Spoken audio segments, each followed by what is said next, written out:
Hi. We often get asked at Real Therapy Solutions about some of the administration processes behind NDIS. So I just want to have a quick chat to you about service bookings.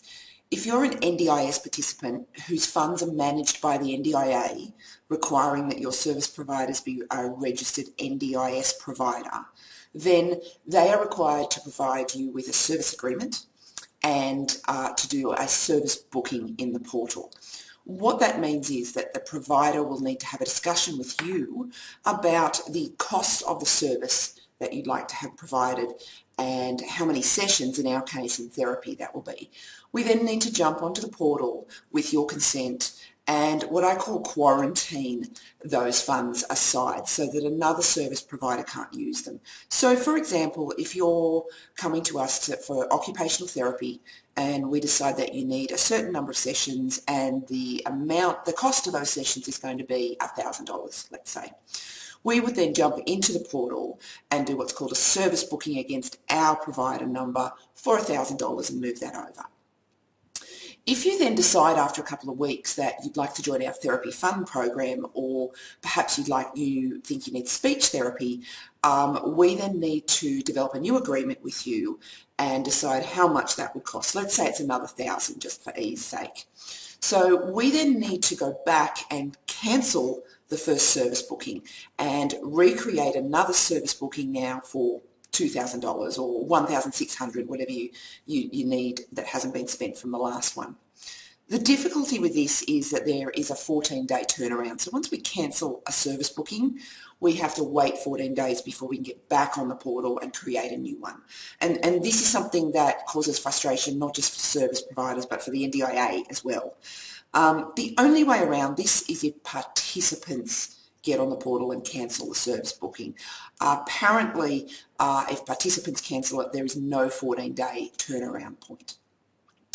So this can cause difficulties if you do make changes to your services in the middle of a plan, if those services are in the same category of funding. So there'll be a couple of choices for participants when they come in to get services and how we provide the service booking. We would ask you how many sessions you need overall for therapy, so it could be a combination of speech, OT, group programs, psychology. And we would then, once we know how many sessions, we can tell you what the cost is. And we can then quarantine or service book those costs over. The difficulty is with therapy, often we don't know how many sessions you need until we actually start the therapy process. So making that call can be very difficult at times. So it may be that you decide you'd like to service book for 3 months and book those services in for 3 months, and then at the end of 3 months decide what you'd like for the next 9 months. And that's one way of doing it as well. The other way is just saying to us, I'd like you to service book this money over and giving us a certain amount of dollars that you'd like to spend on therapy.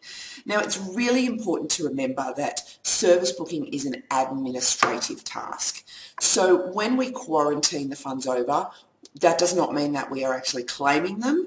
It does not mean that we have to use them either. So quite often we will cancel service booking because somebody would like those funds back into the pool for another service provider to use. We only claim for services when the service is actually conducted. So when you visit a Real Therapy Solutions clinic or one of our therapists comes out to see you, they'll have a service delivery record with them, and they will ask you to sign that, and that's you signing to consent to us claiming from the portal for that particular piece of work or session. So the service booking is not us claiming the funds, it's just the funds being quarantined over. Some participants will come to us and say, we have this funding, we would like you to quarantine all of it, we want to use all of it in therapy, and we may or may not use all of it during the plan depending on the participant's needs. It's important to remember that therapy should be about the person's needs and help the progress that they're getting out of therapy, not about using up all of their funding, because it's just not about that. So it is about what therapy you need, and we may need to make that call halfway through therapy, a few weeks into therapy, and obviously we'll do that with the participant and their families where required. So just a quick word on service bookings. You'll need to make a decision with the therapist when we do your service agreement about how much you would like us to book aside or how many sessions, and that's completely up to you, and we will then quarantine that over. If there's any changes throughout the process, the participant can get on and make those changes to the service booking without the 14-day turnaround. If we need to do it, then there will be a 14-day period where we can't claim and we can't do anything in the portal.